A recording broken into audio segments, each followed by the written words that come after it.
We are on Canto 3, Chapter 5. Chapter 5 is Vidura's talk with Maitreya, and the text for today is text 40.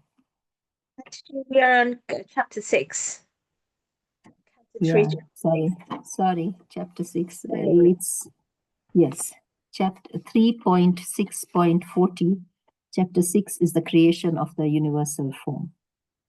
It's the last verse of this chapter, creation of the. So I hand over to you. Sorry, I'm in Arctic right now, so no worries, excuse my Mataji, looks. hope you're feeling better. I was wondering, Mataji, if it's possible for anyone to read the Mangalacharan. Is there any volunteer who can read the Mangalacharan? Otherwise, I will do the service. Can anybody help with that? And that will give me a couple of minutes. Okay. I will do the Mangalacharan. Thank you so much. Will you be able to, Mataji? Is it okay? I'll do it. Okay, It'll thank take you. my mind off the cold that I'm suffering. Oh no, Mataji. Hare Krishna.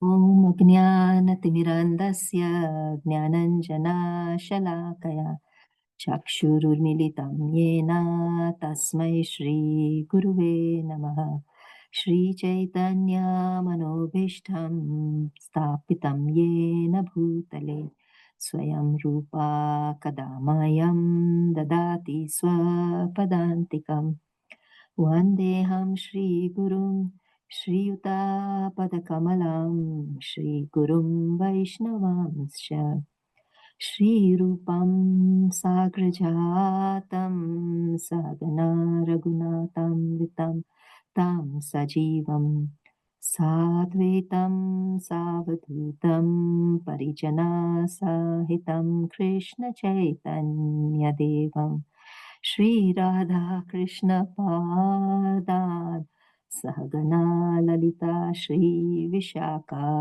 Vitamscha He Krishna Karuna Sindhu Dinabandhu Jagatpate Gopesha Gopika Kanta Radha Kanta Namostute Tapta Kanchana Gaurangi Radhe Vrindavaneshwari Rishabhanu Sute Devi Pranamami Hari Priye Vanchakalpatarubhyascha Kripa Sindhu Bhayeva cha Patitanam Pavanebhyo Vaishnavebhyo Namo Namaha Shri Krishna Chaitanya Prabhu Nityananda Shri Advaita Gadadhara Srivasadi Gaura Bhakta Vrinda Hare Krishna Krishna Krishna Hare Hare Hare Rama Rama Rama Hare Hare. Hare Krishna, everybody. Thank you very much for joining today on this cool Saturday evening. We are reading the Srimad Bhagavatam. We are on Canto 3, Chapter 6, Text 40. Canto 6 is the creation of the universal form. And I hand over to you, Mataji. Hare Krishna. Hare Krishna, Matajis and Prabhujis, thank you so much for giving me the opportunity to do the service. It is slightly cold over here in London, but I can understand it's probably very cold at your end, Mataji. And I praying to Radharani and Krishna that you get better very, very soon. So as Mataji has said, we are reading Canto 3, Chapter 6, and the very, very last verse, verse number 40 today. So I'll just bring up the shloka on my phone. Just bear with me. I think I've got it on my phone. Yeah. So, Om Namo Bhagavate Vasudevaya, Om Namo Bhagavate Vasudevaya, Om Namo Bhagavate Vasudevaya, Yato Prapyanya Vartanta Vachascha Manasa Saha Aham chanya ime devas tasmai bhagavate namaha.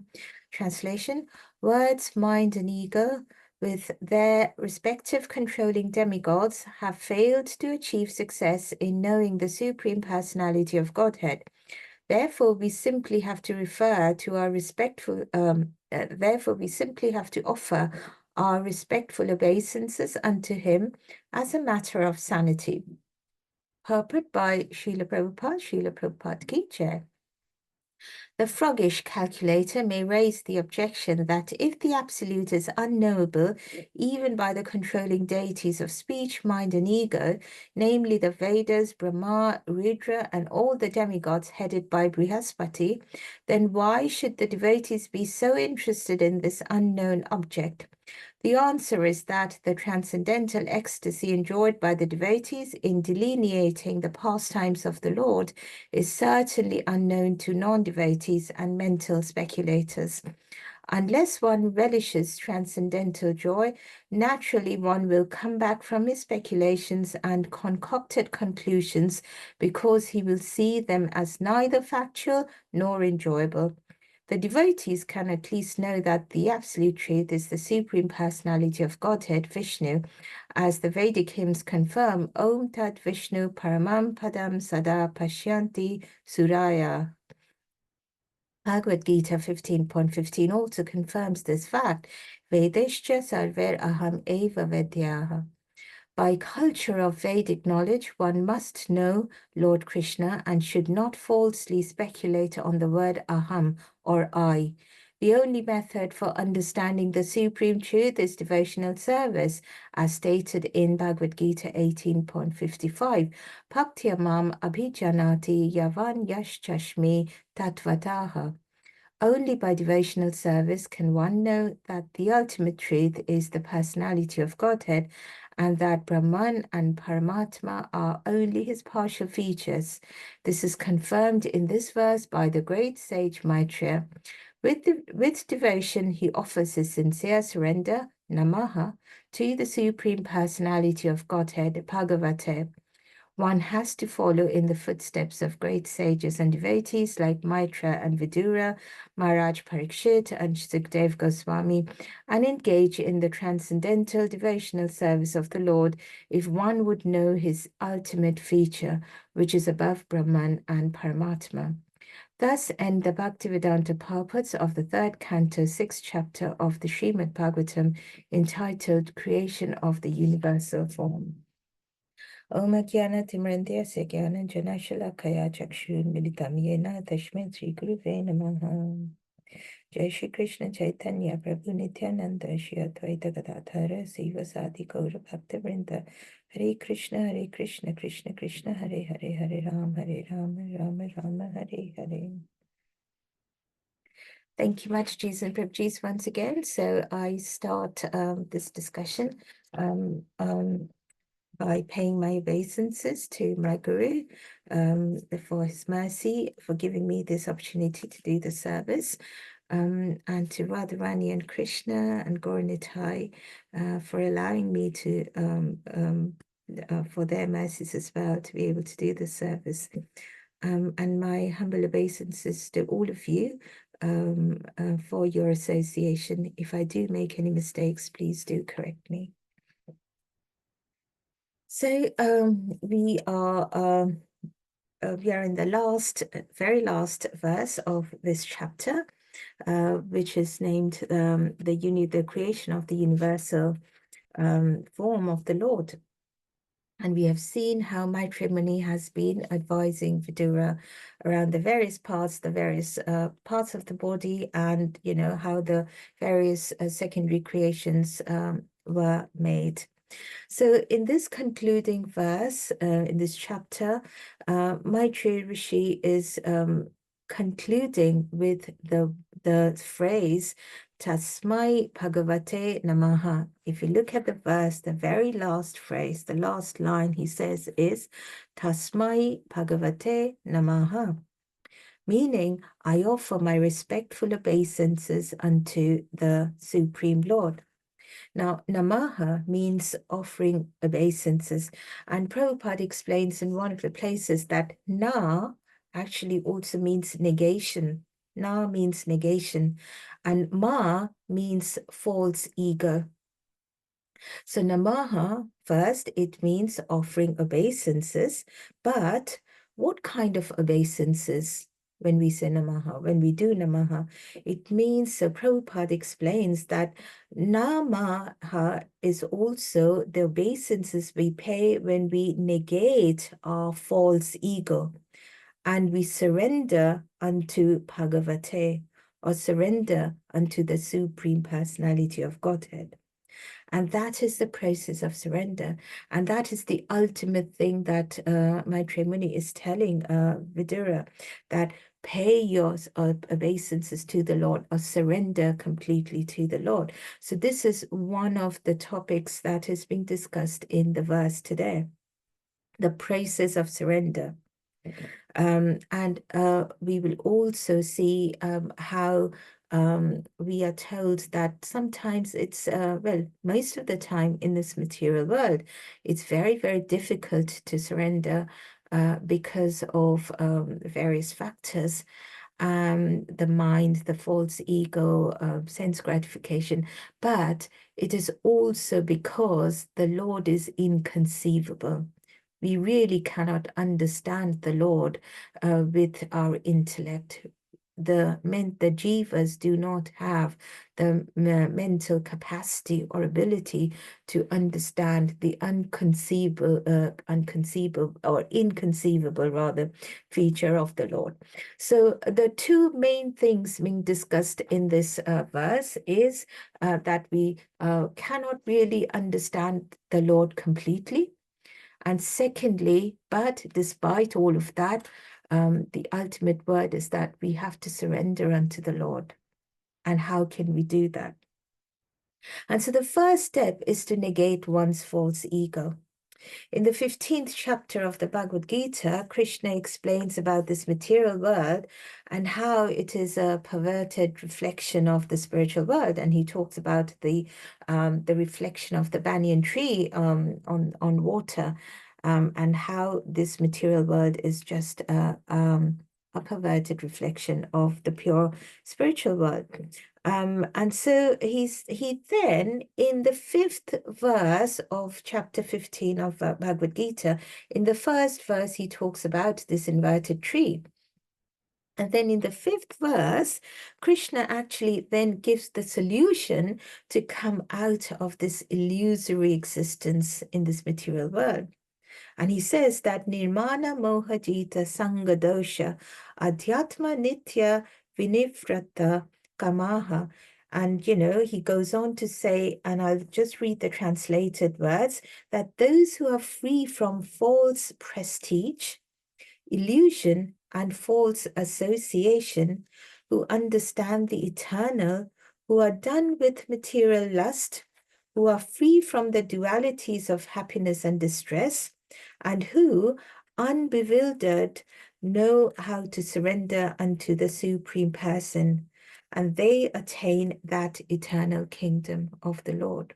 So Krishna gives us the solution that give up your bewilderment, give up a false ego, give up your illusion and false association.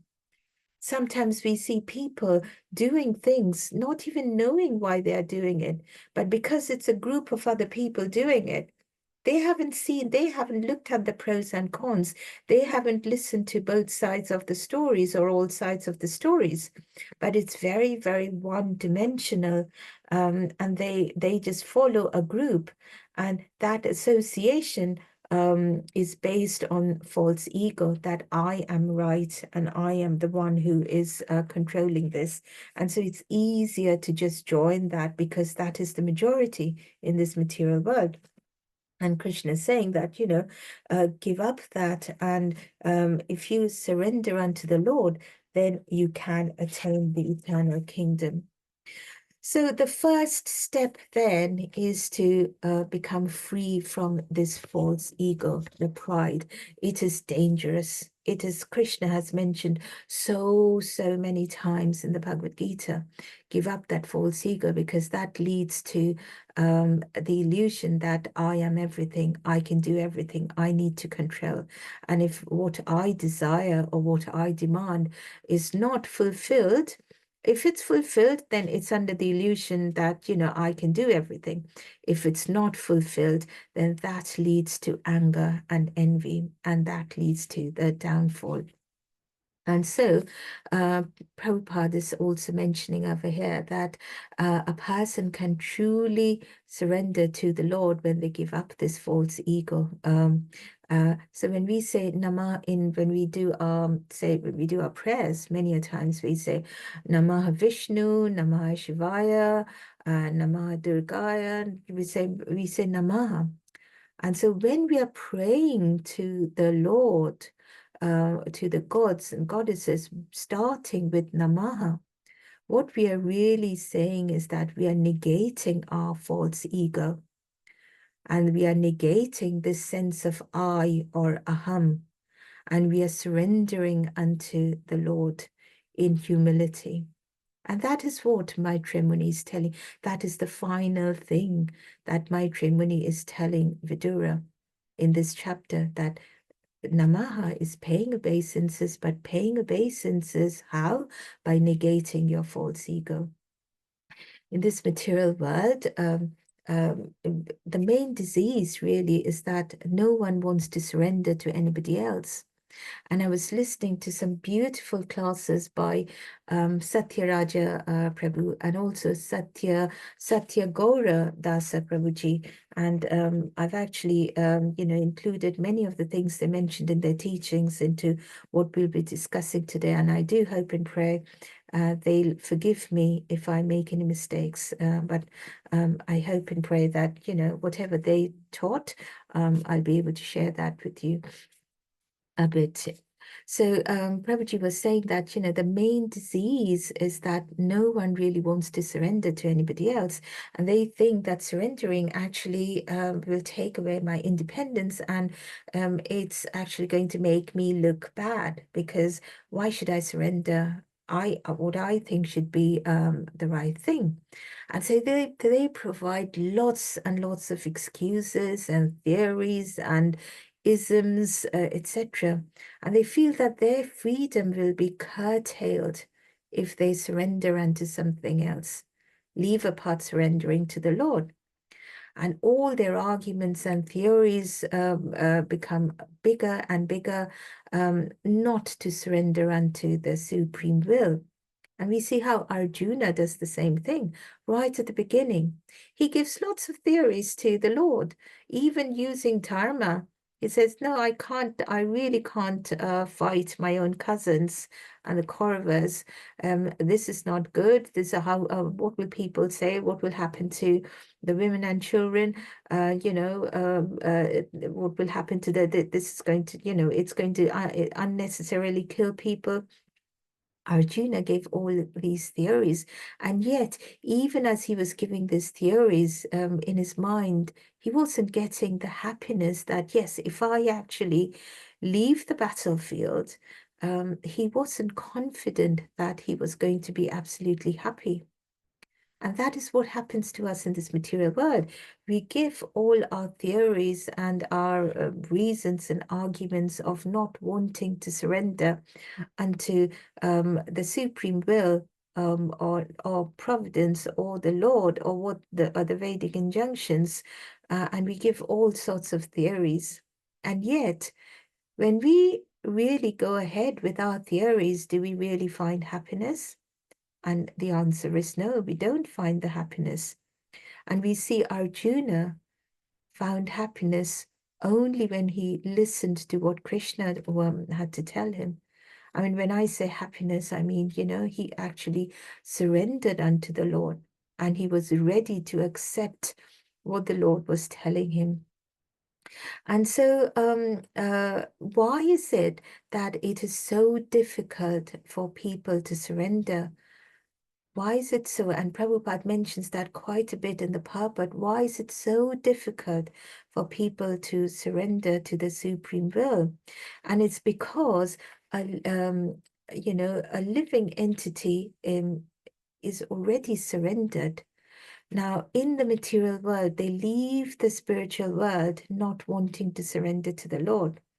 They come into the material world, they want to surrender to the things of Maya. So they have this surrendering propensity, but they also want to turn away from wanting to surrender to the Lord. But where do they find ultimate happiness? They find ultimate happiness in surrendering to the Lord.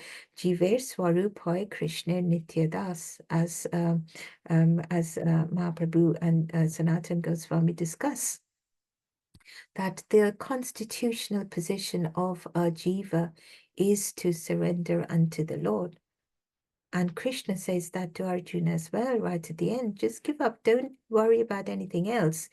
Give up all forms of religion, all your thoughts, all your theories, or even that, you don't even have to listen to the philosophies I mentioned, but just surrender completely unto me.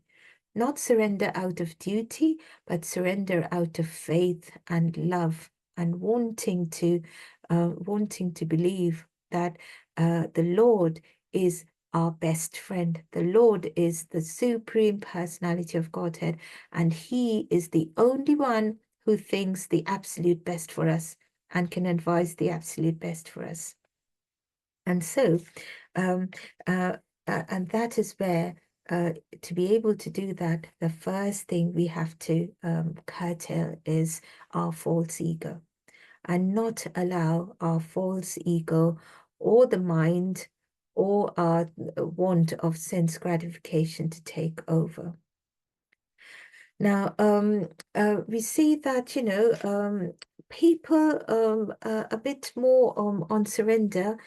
People have the tendency in this material world to surrender to their senses more than they want to surrender to the Lord, because it is of their great pride. And what is their pride? They have pride in their wealth, their their talent, their beauty, their their fame, their strength, even their renunciation.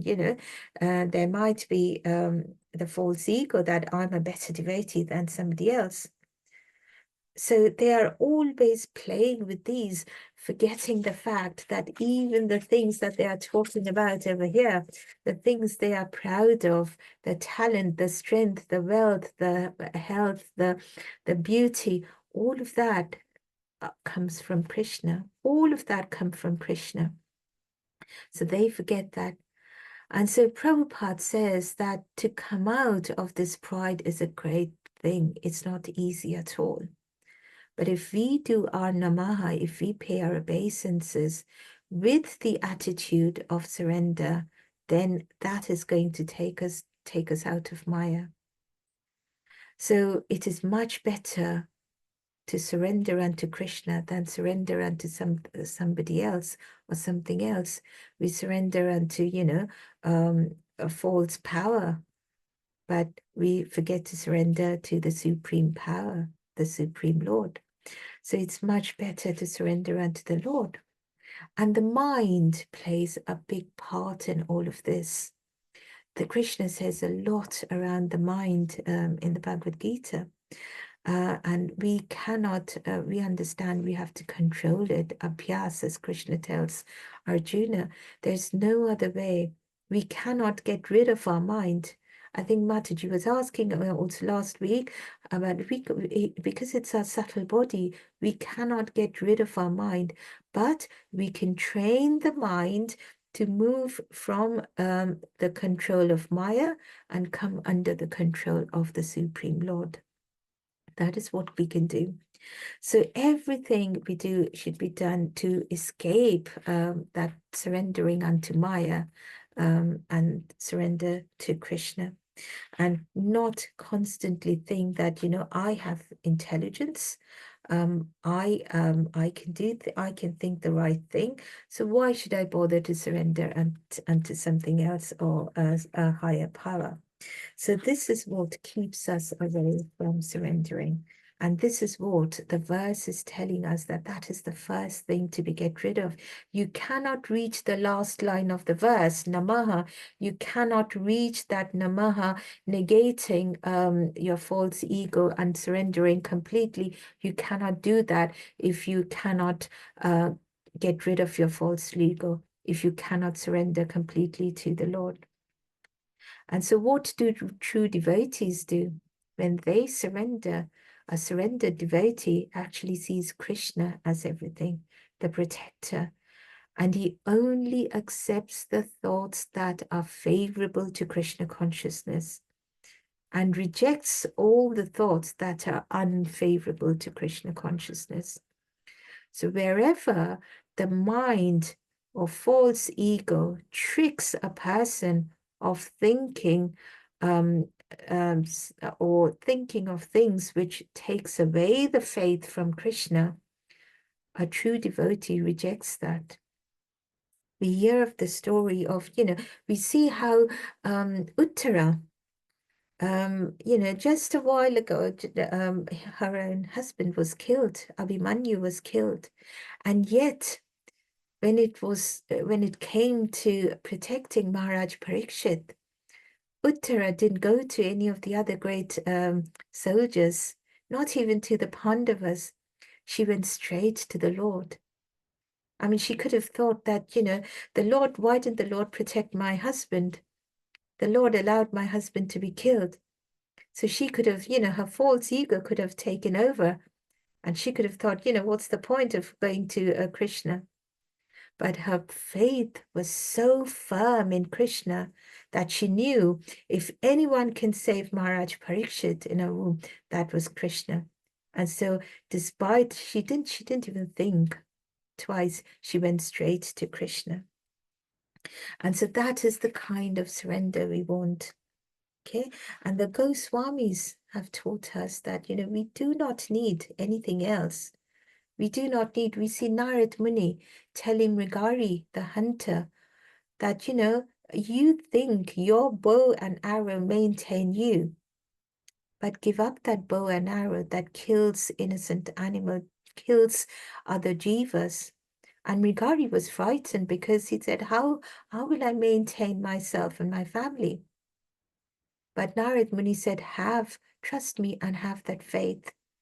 Have that faith that Krishna is the better person to surrender and believe in than the bow and arrow that kills innocent jivas. And Mrigari listened to Narad Muni's instructions, and we see how he was transformed into the greatest devotee. And not only that, we also see how him and his family was perfectly maintained by the Lord.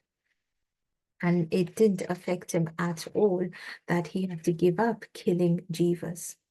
And so this is the kind of surrender we are being talked about. Maitreya Muni is telling Vidura about. And this is the conclusion we come to. And it's so significant that we see at the conclusion of everything, whether it's this chapter, whether it's the end of Bhagavad Gita, we come to the same conclusion. Surrender unto the Lord. Pay obeisances to the Lord. Have that firm faith in the Lord, and He will take care of you. And so, the purport mentions, why again it's so difficult for people to do this. And Prabhupada mentions about this froggish calculator, where a frog who has seen who only lives in a well is trying to understand the length, breadth, and depth of an ocean from another frog who has seen an ocean. And Prabhupada used to quote this or say this pastime quite a few times in many of his lectures. And he mentioned once that, what really is the chance, what is the possibility that this frog who has always lived in this well What is the possibility that this frog will ever understand the real length, the real breadth, the real depth of the ocean? Is there any chance at all? No matter, the frog was asking the other frog, is it twice the size of the whale? Is it 3 times, 4 times, 10 times the size of the whale? Is the frog ever going to understand how big the ocean is by just living in that well? The frog does not have the perception.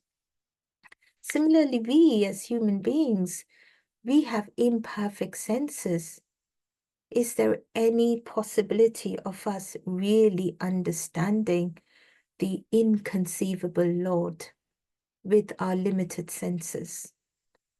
And that is what brings us to the second part of, or the second point in our verse, that the Lord cannot really be understood just like that. It is impossible to understand the Lord. Krishna is always beyond the range of our conceivable understanding. And so you see, in the science of self-realization in the book, Prabhupada compares the method used by scientists to understand things and the method used by devotees to understand things. And so the scientists, they use a method called the inductive method, and the devotees use a method called the deductive method. So Prabhupada gives the example that, say, for example, and many of you will have read The Science of Realization or Self-Realization. So Prabhupada gives the example that, say, for example, a scientist wants to determine whether man is mortal or not, whether man lives forever or man is mortal. So to be able to do that, the scientist will conduct experiments. Okay, so the scientist will study all the men in the world. It's not possible. So the scientist will sample, and then they would say, yes, we have sampled so and so, and we have come to the conclusion that men are not immortal. Men are mortal. So scientists would say that we cannot accept the proposition that men are immortal. However, they would put in a clause, however, we also cannot accept the proposition that all men are mortal, because we have only studied a sample. So scientists would say that, we cannot say that all men are mortal. Yes, some men are mortal because that is what we have studied. Why? Because there could be that, some of the men we have not studied, they could very well be immortal. It's just that we have not seen them. And so that is how their understanding works. However, the devotee would, devotee would understand things in a different way. So that is, whereas the scientists have this deductive method, they deduce through carrying out experiments, the devotees would say that we think that all men are mortal. No man is immortal. We think that all men are immortal. How? Because we have heard it from our father or our teacher or our guru and the Shastras. So the devotees use, so scientists called the inductive method, sorry, not deductive, scientists use the inductive method and devotees use the deductive method. So yes, I will understand that all men are mortal only because my guru has said that, the Shastra said that. That is what devotees will think. But scientists will think that, yes, men are mortal because we have studied a sample of people. However, there is the clause that some men could be immortal because we were not able to study them. So with the devotees, it is more based on the complete faith in the Lord.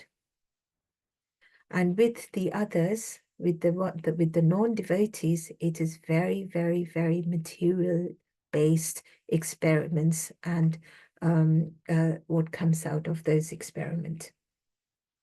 So Prabhupada says that if we can accept, like these devotees, that it is not possible to know everything. It is not possible to understand the workings of the Lord. It is not possible to understand the Lord if it's not, if it's just understood that God is inconceivable. If we just believe like those devotees, then our knowledge is perfect. Our knowledge is only perfect if we understand that the Lord cannot be understood. In fact, it is said that, if we think that we cannot understand Krishna, that is our perfect understanding of Krishna. Because it's not possible to understand Krishna. Why? Because Krishna is Adokshaja. And what is Adokshaja? Does anyone know the meaning of Adokshaja?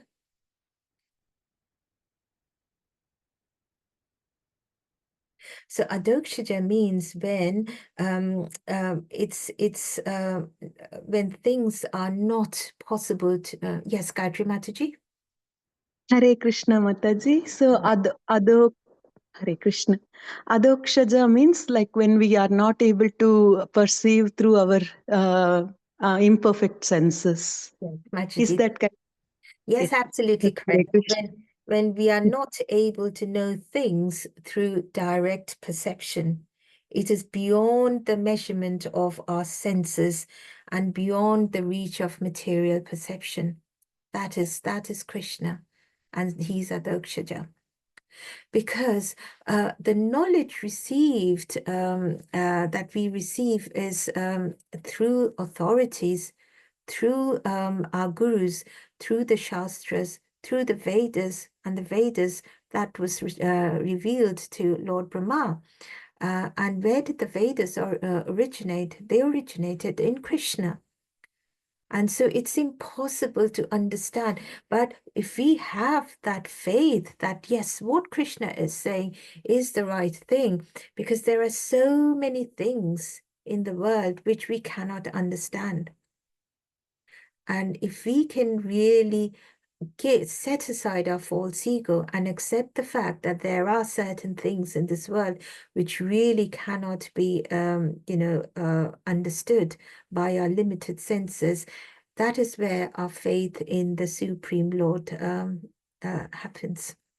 I mean, I was listening to Keshav Maharaj once saying that he was going through some problems, and I've experienced this myself, and I've heard this many a times from many devotees as well, where they think that they're having some problems in life, or they're thinking of something, and then they open the Gita or they open a page of Srimad Bhagavatam, and as if by magic, they're reading a verse on which they were querying about.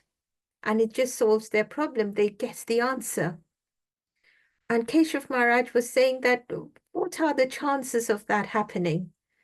Okay, you can take that once as coincidence.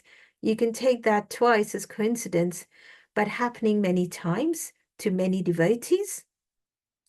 What are the chances that these are all coincidences?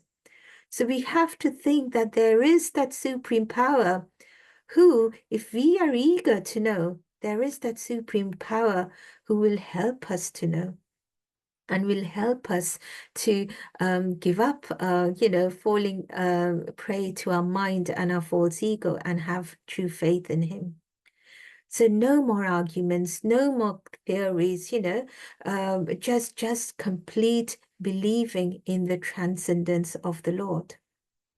And we see Chaitanya Mahaprabhu saying the same thing when he's talking to Sanatan Goswami, and when he talks to Sanatan Goswami around the Atmarama verse, where he gives 63, 64 explanations in that same verse.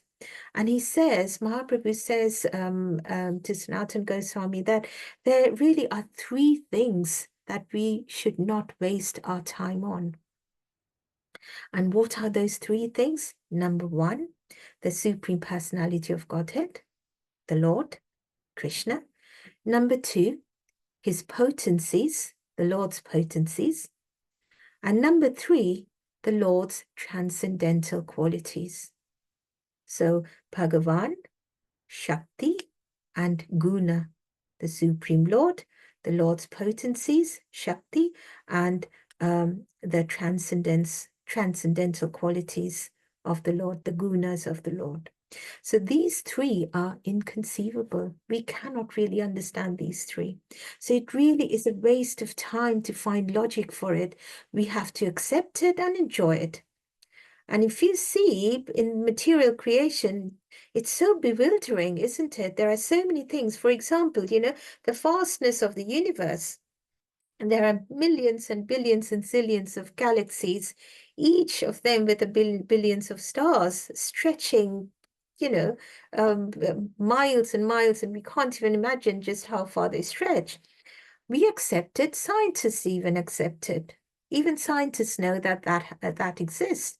Even in just our own galaxy, the Milky Way, scientists cannot comprehend the vastness and the complexity of it, but leave apart what lies beyond. But even scientists cannot explain it. What about dreams? People have dreams. How do you explain dreams? Dreams appear so real at times. And then when you wake up, they are just dreams. But how do you explain them? Yes, there are some theories of subconsciousness, etc. But where is the beginning of all? Where does subconsciousness come from? Why is it that when cows eat grass, they produce milk? But can you have human beings eating grass and producing milk? We can't even think of it. So there are so many inconceivable things in this material world, in this creation. We just accept it. So why can't we accept that all these inconceivable things, they are made by the supreme inconceivable person? Why cannot we believe that? Why does our false ego come into it? And why is it that our mind takes us away from believing it? So that is the question we have to ask us. The purport mentions that even Lord Brahma, the demigods, even they were perplexed. Even they came under the maya of their false ego. In the Brahma Vimohana Leela, we see how after Krishna killed the Python demon Aghasura, there was a great commotion and great excitement in the upper planets. And then so all the demigods were talking about this incident, and they were making mud sounds and singing about it. And that sound was so great and loud that it even reached Satyaloka, the place where Lord Brahma lives, his planet. And so people were talking about this little boy who had killed a demon. And so Lord Brahma was thinking, how is it possible that a small boy killed a demon? Okay, that is my Lord Narayana. So he personally comes down to check. And then we see, I'm not going to go into the whole Leela because you probably know about it. But we see how the cowherd boys, they were all hungry. And Prabhupada says that, when describing the Leela, Prabhupada says that generally these boys they don't feel hunger when they're playing with Krishna. But because of the Leela, the boys, they are usually very much engrossed. When they are with Krishna, they don't think about anything else. But by some reason, the boys suddenly became hungry, and they all said that, okay, let's go and eat. And they were all sitting and eating their lunch with Krishna in the center. And it also teaches us that, we are taught so many things from these little things that, these are cowherd boys. They are teaching us a lesson that we must always keep Krishna at the center in any community, any family. And any family, any community, any society that keeps Krishna at the center will always remain joyful. And so we see how the cowherd boys, one would take prasadam that he has brought, he'll eat it and taste it, and if he finds it nice, he would put that, you know, even from his mouth, he would put that in the Krishna's mouth and say, Krishna, taste it. It's really nice. And Krishna would be doing the same. He would taste something. If he finds something nice, he would feed that to his friends. Now, this is inconceivable. That, you know, and Lord Brahma was looking at it and he was thinking, what, my Lord, he's actually taking food which has actually been in the mouth of some other boy. How is that possible? So he got his doubt.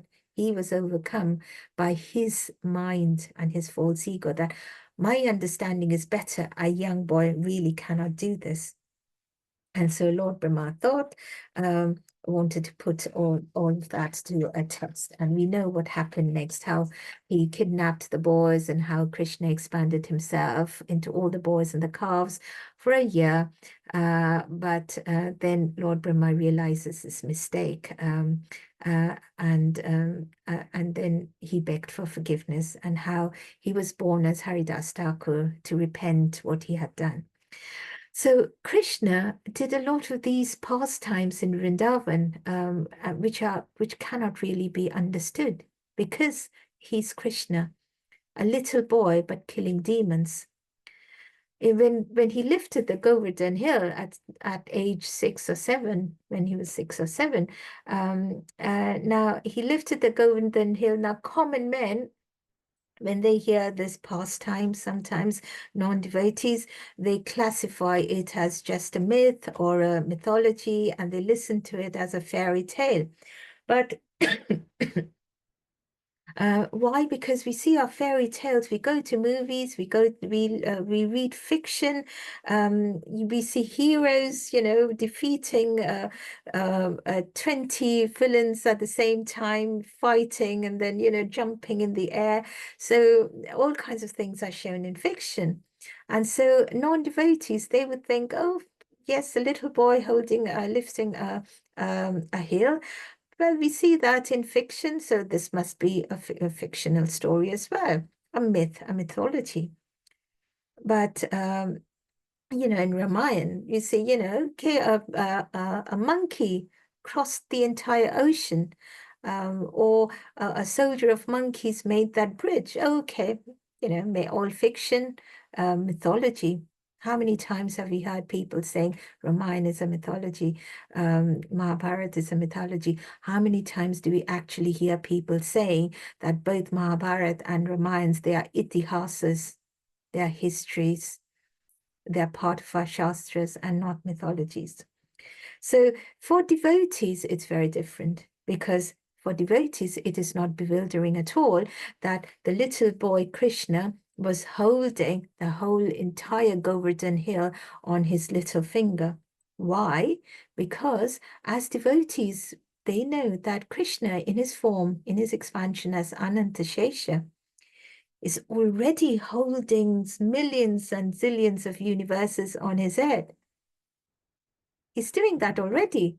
So lifting Govardhan hill, only a hill, that's probably just lifting like a mustard seed to him. So devotees would understand that.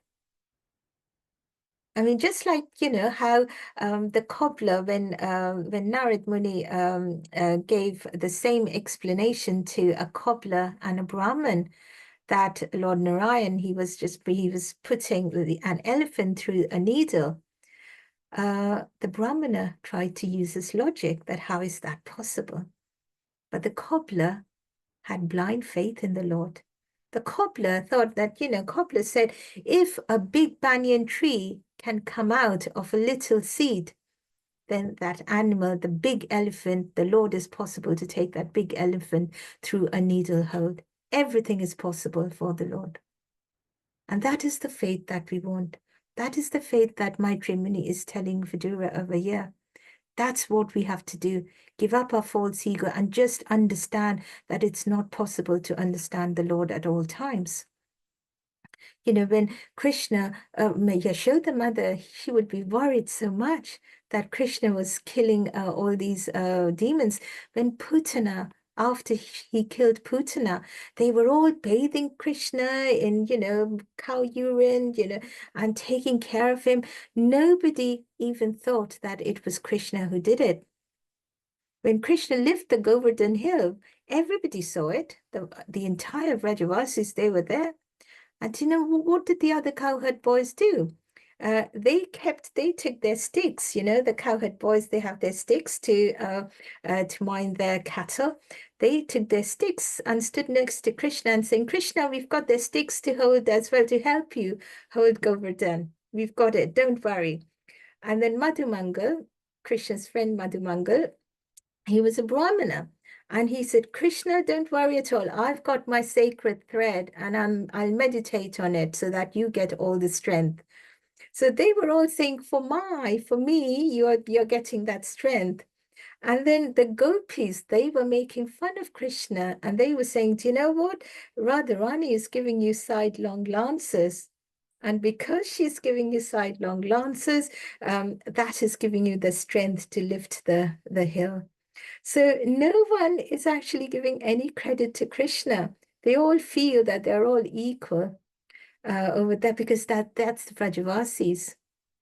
They don't question that Krishna is doing it, but their love overtakes. I mean, you know, when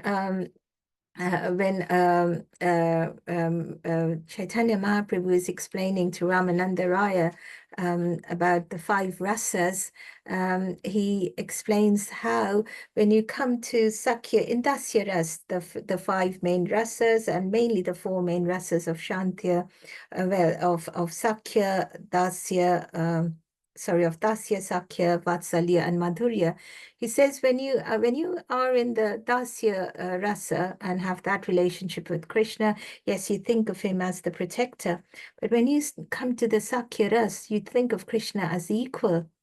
So that's what the cowherd boys thought. When you go to Vatsalya ras, you think of Krishna, you think that Krishna needs your protection. So Mother Yashoda would always protect, or Nanda Baba would try to protect Krishna. And when you go to Madhurya Ras, it's all of the other rasas, and it's also thinking that you can be better. So Krishna's, the other gopis would always say, do you know what, Krishna? Radharani is much better than you are. And because Radharani is glancing at you, that is the only reason why you're able to hold that hill. And that is the mood of the Vrajavasis, because they are at the peak of bhakti. And that cannot be explained. So bhakti, that complete faith in Krishna is the only answer. That namaste, that namaha should be in pure bhakti, complete surrender to Krishna. We've got only 5 minutes, so I don't think I'll be able to. So I'll just rush through the 5 minutes. Now, Rupa Goswami, he had written a book called Lalita Madhava. And then in that, it's a big pastime, but there's a section where Vrinda Devi asks Krishna that, you know, there's that Damodar Leela, and Damodar month is coming up in a couple of days, in a few days rather. So, and you know, where Krishna, he releases the 2 Arjuna trees, and so he liberates Nala Kuvera and Manigriva, the 2 sons of Kuvera. But why is it that those 2 sons, after they got back their forms, why is it that they don't release Krishna? Krishna is still tied to that wooden mortar. Yes, because he was tied to the 2 trees. Krishna pulled those 2 trees, and you know, he pulled down the 2 trees, and from the 2 trees, the 2 men came out. But why is it that they are so ungrateful? They don't release Krishna. They leave him and they go away. Yes, they say prayers to Krishna, but they still leave him, that poor little boy, still tied to the wooden mortar. And Krishna replies that, you know, but that is because the robe with which Mother Yashoda tied me, that wasn't really an ordinary robe. It was the robe of the mother's love. I was bound by the true love of my mother. It is impossible, it would have been impossible for those two boys to remove that robe. I myself wouldn't have been able to do that. So Krishna, even Krishna is bewildered when we actually surrendered to him. Prabhupada once went to Dallas, to Denver Temple, and over there he saw a beautiful diorama, a three-dimensional exhibit, where there was a diagram of Krishna in chariot with his bow and arrow, and Krishna was controlling those horses. So it was a 3D sculpture on the wall, and it felt as if the horses were coming out of the wall and Krishna was on them. So Prabhupada was looking at that for quite a long time, and the artist was around and all the other devotees were around, all with a bated breath in anticipation what Prabhupada was going to say. And Prabhupada, after a long time, Prabhupada said that it's lovely what I see, but the horses are actually looking more beautiful than Krishna.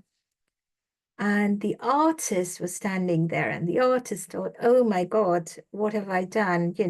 I must have done a terrible job. I have made Krishna not look nice, if the horses are looking more beautiful. But then seeing them, Prabhupada immediately explained, and he said that, the horses are more beautiful than Krishna is because the horses are engaged in the service of Krishna. So the devotees enjoy more than Krishna. They look more beautiful. They enjoy much more than Krishna, because even Krishna is bewildered. Krishna thinks, Krishna cannot taste the enjoyment of having his own prasadam. He is given the bhoga. The devotees enjoy. And so what does he do? He chooses the best of his devotees, the best of the Vrajavasis, the best of them. He chooses his best devotee, Srimati Radharani, and appeared as Chaitanya Mahaprabhu. And people may think, how is it possible that a person appears in the mood of Radharani and takes the complexion of Radharani? But that is the transcendental quality. That is what the purport tells us, that believe in this transcendental quality of the Lord, because not everything can be made to understood. Not everything can be conceivable, because it is the Lord. So that is what we are reminded over here again, that, we really cannot understand everything by logic. Well, Krishna can only be understood only a little bit if he reveals us to himself. Unless Krishna himself reveals to himself to us, it's impossible. As Krishna himself says in Bhagavad Gita 10.10, that those who are constantly devoted to serving me with love, I give them the understanding by which they can come to me.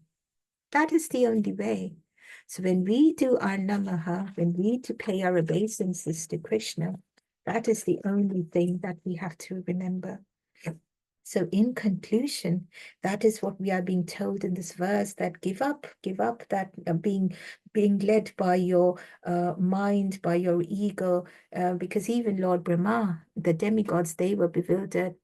It's impossible to know Krishna through mental speculations, because unless and until one relishes that transcendental nature of Krishna, one cannot really understand through concocted conclusions. That's what the purport says. And no mundane arguments, nothing will be able to make us understand who Krishna is. No logic will make us understand. And so Krishna says, Vedeshja sarver aham eva vedya. By culture of Vedic knowledge, one must know Lord Krishna only through that, because otherwise it is impossible. So this purport concludes by saying that one has to follow the footsteps of great sages and great devotees like Maitra and Vidura, Maharaj Parikshit and Sukhdev Goswami. And what should we do? We should surrender completely unto the transcendental qualities of Krishna in total bhakti, in total devotion to Krishna, and have that complete faith in him, that he's the Supreme Lord and there is nothing beyond him. There is everything is within that Virat Roop, as the Lord has tried to make us understand. There is nothing beyond him. Nothing is beyond the Lord. Everything is within the Lord. So we have to do our namahas. We have to do surrender to the Lord with that understanding. So with that, I conclude our discussion today. Apologies, I've got a couple of minutes over. If I've made any mistakes, please do correct me. Hare Krishna. If there are any comments, any questions, any suggestions, corrections, please do let me know. Thank you very much, Mataji, for this wonderful session today and emphasizing Namaha. I mean, I do not know about others, but for me, it was the first time. So thank you for that. So I have a grandson who's now 4, but I have been observing him, and when he was 3, if he did a mistake, we would tell him, say sorry, and he would not say sorry. At that younger age, or maybe 2.5 or 3. And now today is what I understood, that it comes from not surrendering up there. Before he came, he also did not surrender to Krishna. And therefore it is so difficult for him to surrender. I mean, it is inbuilt, this not surrendering. And I mean, what does he know? I mean, at 3 or 2.5 years, he doesn't know anything. But still, no, I will not tell sorry, because that is inbuilt in him. And then about your inductive and deductive, yeah, so science in the men, all men will die, they think, and then the devotees know that the soul is permanent and we don't die.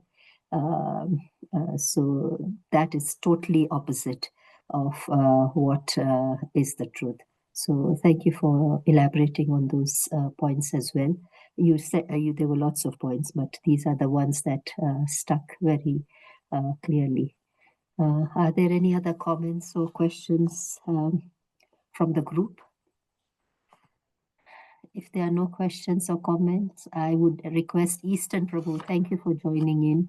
Kindly, this is your seva. You have to end the session every day. So thank you for joining in, and kindly unmute and end this session for us. Hare Krishna. Hare Krishna, Mataji, please accept my humble obeisances. All glory to Srila Prabhupada. Thank you so much for the wonderful lesson today. It taught us a lot, and at least we carried something home. I will humbly request each and every one of us to unmute and chant one round of the Hare Krishna Mahamantra in the glorification of Her Grace Panchali Karr Mataji for the divine class. Hare Hare Krishna, Hare Krishna, Krishna Krishna, Hare Hare, Hare Rama, Hare Rama, Rama Rama, Hare Hare. Rama, Hare Hare.